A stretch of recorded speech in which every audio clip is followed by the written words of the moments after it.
রাজুল বিশ্বাস, রাজুল বাবু আপনি কি বলবেন? বলা হচ্ছে অনেক সময় বাম আমল আসে, এই আমল আসে, তৃণমূল কংগ্রেসও বলে বাম আমল থেকে নাকি অনেক চোর ডাকাতরা রয়ে গেছে, কিন্তু এই মারাত্মক অভিযোগ এত কিছু চুরি, চাল ডাল রেশন জল কয়লা তেল কিছু বাদ নেই, এখন পরীক্ষা চুরি হয়ে যাচ্ছে। সবটা দেখে আমার একটা কথা মনে পড়ছে, ইউনিভার্সিটি অফ সাউথ আফ্রিকার প্রধান দরজার সামনে একটা কথা লেখা আছে যে একটা জাতিকে ধ্বংস করতে যুদ্ধের দরকার নেই, পারমাণবিক অস্ত্র প্রয়োগেরও দরকার নেই, শুধু ছাত্রদের পরীক্ষায় প্রতারণার সুযোগ করে দাও। অর্থাৎ পরীক্ষায় প্রতারণার সুযোগ করে দিলে একটা জাতিকে সহজেই ধ্বংস করে দেওয়া যায়। আজকে 2015 থেকে আমি একটু স্টাডি করছিলাম, 2015 সাল থেকে 2024 সাল আজ পর্যন্ত পশ্চিমবাংলায় 10 বার প্রশ্ন ফাঁস হয়েছে মাধ্যমিক এবং উচ্চ মাধ্যমিকে। এবং এটা শুধু পশ্চিমবাংলার ট্রেন্ড নয়, আমি অবশ্যই এটা বলতে বাধ্য হচ্ছি যে গোটা দেশ জুড়ে কি বিভিন্ন রাজ্যের পাবলিক সার্ভিস পরীক্ষা হোক, বিভিন্ন রিক্রুটমেন্ট বোর্ডের পরীক্ষা হোক, মাধ্যমিক পরীক্ষা হোক, উচ্চ মাধ্যমিক পরীক্ষা হোক, কি রাজস্থান, কি গুজরাট, কি মধ্যপ্রদেশ, কি উত্তরপ্রদেশ, কি ব্যাপক কেলেঙ্কারি। অর্থাৎ একটা নেক্সাস শুধু রাজ্য জুড়ে নয়, গোটা দেশ জুড়ে কাজ করছে। আমি পাশে দেশ বাংলাদেশে হচ্ছে। সুতরাং এটা শুধু আমার আপনার সমস্যা নয়, এটা গোটা জাতির সমস্যা। কিন্তু এবং আমি পলিটিক্যালাইজেশন হয়নি স্যার, আপনাদের এটা মানবেন না, আপনি চাইবেন এটা কনফিডেন্সিয়াল সেকশনে তৃণমূল কংগ্রেসের নেতাকে বসিয়েছে। আমি সবার কাছে একটু সময় চেয়ে নিই, নওশাদ সিদ্দিকী আমার সঙ্গে রয়েছেন, এক সেকেন্ড নওশাদের কাছে একটু সময় চেয়ে নিই, এক মিনিট নওশাদের কাছে একটু সময় চেয়ে নিই। শঙ্কুদেব আপনাকে জানিয়ে রাখি, রামানুজ বাবু ইতিমধ্যে প্রেস কনফারেন্সে বসেছেন, আমি একটুখানি ঝট করে চলে যাব রামানুজ গাঙ্গুলি প্রেস কনফারেন্সে, উনি কি বলছেন, কারণ আজকে সত্যি সত্যি যে অভিযোগগুলো এনেছেন শঙ্কুদেব পণ্ডা, তারপর কিন্তু পাল্টা বক্তব্যের পাল্টা উত্তরেরও জায়গা থাকে। আমি শুনবো কি বলছেন। পরীক্ষার্থী কোনো কারণে পৌঁছতে পারেনি বা কোথাও আটকে গেছে, এটা আমার কাছে খুবই আনন্দের। তার কারণ আমাদের যে অঙ্গীকার ছিল সেই অঙ্গীকার মান্যতা পেয়েছে এই কাজের মধ্যে দিয়ে। আমরা যে অঙ্গীকার করেছিলাম মাননীয় অনারেবল কোর্টের কাছে, সেটাও আমরা রাখতে পেরেছি। আমি আশা করব আগামী দিনে যে কয়েকটা পরীক্ষা বাকি আছে সেই পরীক্ষাগুলো এইভাবে হবে। আমি অত্যন্ত আশাবাদী এবং আমার মনে হয়, যেহেতু কোথাও আমার দেখে মনে হয়েছে সামাজিক স্তরে সমষ্টিগতভাবে সবাই এবারে মাধ্যমিক পরীক্ষা নিয়ে তাদের মধ্যে একটা আনন্দের প্রকাশ আমি পেয়েছি। এবং যেখানেই গেছি, আপনারা জানেন হয়তো যে আমার অলরেডি 7টা জেলা ঘোরা হয়ে গেছে, বিভিন্ন স্কুলে আমি গেছি, একদম ঝাড়গ্রাম, পশ্চিম মেদিনীপুর, পূর্ব মেদিনীপুর থেকে শুরু করে ওদিকে সবে মাধ্যমিক পরীক্ষার কিভাবে শুরু হয়েছে সেগুলো নিয়ে বলতে শুরু করেছেন। আমার মনে হয় নিঃসন্দেহে শঙ্কুদেব আপনার উত্তর উনি দেবেন।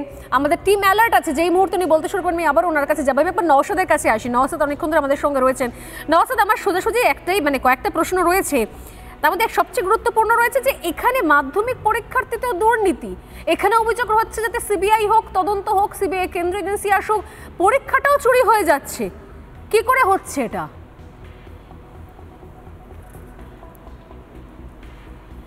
দেখুন, যার অনুপ্রেরণায় সিংহশাবক জন্ম হয়, যার অনুপ্রেরণা লাগে কেউ মারা গেলে তার সভা করতে গেলে নিশ্চিতভাবে এটা জোর গলায় বলা যায় তার অনুপ্রেরণা ছাড়া এই যে সারা রাজ্যে বিভিন্ন বিষয়ে দুর্নীতি হচ্ছে, কিছু না কিছু তার অনুপ্রেরণা আছে।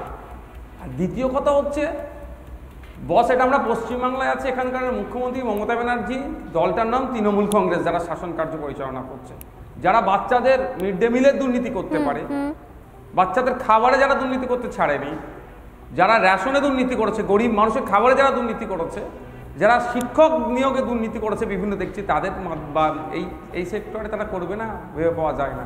যেখানে তৃণমূল কংগ্রেসের উপস্থিতি সেখানেই দুর্নীতি, আর যেখানেই দুর্নীতি দেখবে সেখানে তৃণমূল কংগ্রেস থাকবেই থাকবে, এটার বাইরে কিছুই নয়। এটা তবে একটা কথা, যেভাবে দুর্নীতি হয়েছে সেই অর্থে তদন্তকারী সংস্থারা সেই তৎপরতার সাথে আমরা তদন্ত করছে বলে দেখতে পাচ্ছি না।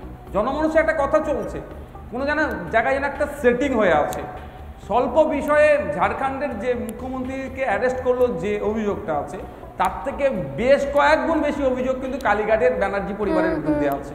যেখানেই দুর্নীতি হয়েছে কালীঘাটের ব্যানার্জি পরিবার ঘুরে ফিরিয়ে আসছে, কিন্তু দেখছি তাদেরকে একাধিকবার ডাকলেও তাদেরকে সেই অর্থে সেই সক্রিয়তা দেখতে। নিঃসন্দেহে আমি সহমত যে তদন্তের ক্ষেত্রে প্রত্যেকেই চাইছেন পরিণতি দেখতে, কিন্তু যেটা বলছিলাম কিছুক্ষণ আগে অনিন্দ্যবাবুকেও, যে 11 বছর 10 বছর ধরে হওয়া তদন্ত সেটা 2 মিনিটে তো ম্যাগি নুডলসের মতো হয়ে যাওয়া সম্ভব নয়। কিন্তু নিঃসন্দেহে আপনি যেটা বলছেন যে ঝাড়খণ্ড যদি পরিণতি দেখতে পায়, আমরা কেন পরিণতি দেখতে পাবো না, আমি এই জায়গা থেকে জাস্ট ইনফরমেশন দেখতে এবং এই মুহূর্তে বেশ কিছু কাগজ যেগুলো শঙ্কুদেব আজকে প্রেস কনফারেন্স করেছিল সেগুলো আমার হাতেও এসেছে 1 কপি করে, ডেফিনেটলি আমরাও দেখবো সেটা খতিয়ে।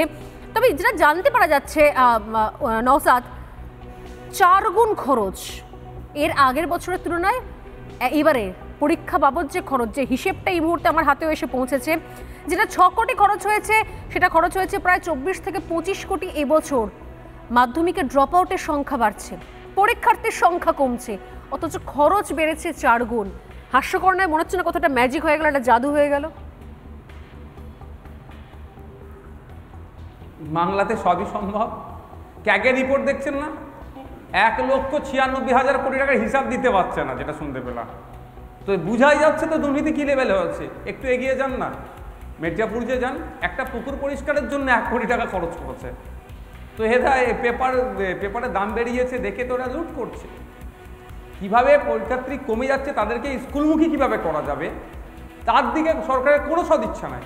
বা যারা স্কুলমুখী করতে গিয়ে পার্শ্ব শিক্ষক যারা আছেন, যারা স্কুল ছুটদেরকে স্কুলে আনার জন্য প্রতিনিয়ত মানুষের কাছে যাচ্ছেন, দাঁড়িয়ে যাচ্ছেন, তাদের সাম্মানিক ভাতার কথা দেখুন, তাদের সমকাজে সমবেতন দিচ্ছে না, উল্টে এই পেপার কালীন নামে এক প্রকার লুট হয়ে যাচ্ছে। আমি আপনার কাছে আসবো নওশাদ, আমি আবারও আপনার কাছে আসবো, বাকিদের কাছে আসবো, আরো একবার যাব। এই মুহূর্তে রামানুজ গঙ্গোপাধ্যায়ের প্রেস কনফারেন্সে উনি প্রশ্ন ফাঁস নিয়ে বলছেন, ঝট করে যাবে একবার, কি বলছেন শুনুন। দেখেছি সেখানে নির্দিষ্টভাবে এটাই আমার কনক্লুশন, যে নজর ঘুরিয়ে দিয়ে অন্যত্র করে প্রেস, অ্যাডমিনিস্ট্রেশন, বোর্ড সবাই যাতে কোথা থেকে প্রশ্ন বেরোলো, কি বেরোলো, কেন বেরোলো, এইটাতে যাতে মনোনিবেশ করে এবং যারা এই অসাধু কাজে লিপ্ত তারা যাতে তাদের মতো করে কাজ করে বেরিয়ে যেতে পারে, তাদের প্রতি যাতে নজর নিক্ষেপ না হয়। এই প্রথমবার যেটা হয়েছে, আমরা অ্যাকাউন্টেবিলিটি ফিক্স করে দিয়েছি।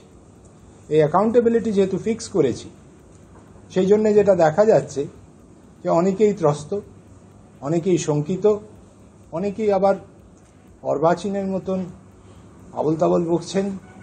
এই ঘটনাগুলো ঘটছে কিছুটা ভয়ে, কিছুটা শঙ্কায়, কিছুটা নিজেদের কায়েমি স্বার্থ রক্ষা করার জন্যে।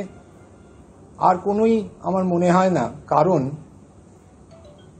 যে প্রচেষ্টা বোর্ড নিচ্ছে তাকে আঘাত করা, তার প্রতি, বোর্ডের প্রতি অনাস্থা দেখানো, এর কোনো কারণ নেই।